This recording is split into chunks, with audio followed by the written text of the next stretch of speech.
Hello! Welcome to Ayishitha vlogs. ఎవరైనా గెస్ట్‌లు ఇంటికొచ్చినప్పుడు ఈ స్టైల్‌లో చేసి పెట్టండి చికెన్ కర్రీ. ఆహా! మీ చేతి వంట అద్భుతహ అనేస్తారు. ఇంక స్ట్రెయిట్‌గా రెసిపీలోకెళ్ళిపోదాం. ముందుగా ఇలా కడాయి పెట్టుకొని అందులో ఆయిల్ వేసుకోండి తగినంత ఆయిల్. ఏమేమి కావాలండి మీకు అన్నీ స్క్రీన్ మీద కనిపిస్తున్నాయి కదా! ముందుగానే ఇచ్చేసాను. ఇలా ఆయిల్ వేడైన తర్వాత ఇలా మసాలా సామాన్లు వేసుకోండి. తర్వాత ఇలా పచ్చిమిరపకాయలు వేసుకోండి. కొందరు స్టార్టింగ్ పచ్చిమిరపకాయలేస్తారు, కొందరు వేయరు. బట్ ఈ కర్రీకి మాత్రం స్టార్టింగ్ పచ్చిమిరపకాయలేసుకుంటే ఫ్లేవర్ అనేది వస్తుంది. ఇలా 2 వేసుకొని బాగా కలుపుకున్న తర్వాత మనము తగినంత కరివేపాకు కొంచెం ముందు వేసుకోండి. ఫ్లేవర్ చాలా బావుంటుంది కర్రీకి. ఈ కర్రీలో మేము మాక్సిమం కరివేపాకు ఎక్కువ యూజ్ చేస్తాము కొత్తిమీర కన్నా. అవి కూడా బాగా కలిపేసుకోవాలి. కరివేపాకు వేగానే చిటపటలాడుతుందని నెమ్మదిగా కలుపుతున్నా. ఇలా కరివేపాకు కూడా బాగా మగ్గిపోయిన తర్వాత మీరు కట్ చేసి పెట్టుకున్న ఆనియన్స్ అన్నీ కొంచెం కొంచెంగా వేసేసుకోండి. కొందరు ఆనియన్ పేస్ట్ వేసుకుంటారు. అది మీ ఇష్టము. బట్ ఈ కర్రీలోకి ఆనియన్ ఇలా కట్ చేసి వేసుకుంటేనే చాలా బావుంటది పేస్ట్ కన్నా. పేస్ట్ ఎక్కువ మనము చేపల కూరల్లో వాడతాము. ఇలా మగ్గిన తర్వాత ఈలోగా ఇలా గసగసాలు తీసుకున్న వాటిని నానబెట్టేసుకున్నాను. నేను ఒక గంట ముందే నానబెట్టుకున్నా.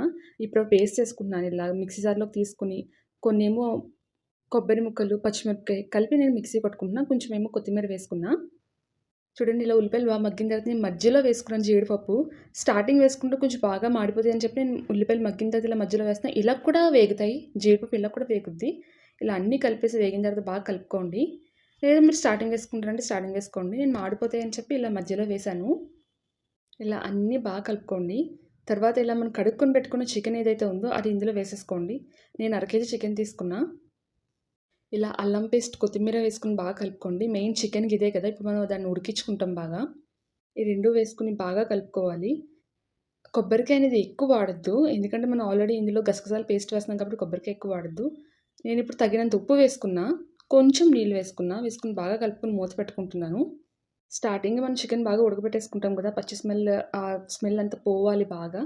ఇలా బాగా కలిపేసుకొని నేను మూత పెట్టుకుంటాను. ఇలా మూత పెట్టుకుని ఒక 5-7 మినిట్స్ అనేది హై ఫ్లేమ్ మీద నేను బాగా ఉడకబెట్టుకుంటున్నాను. చూడండి.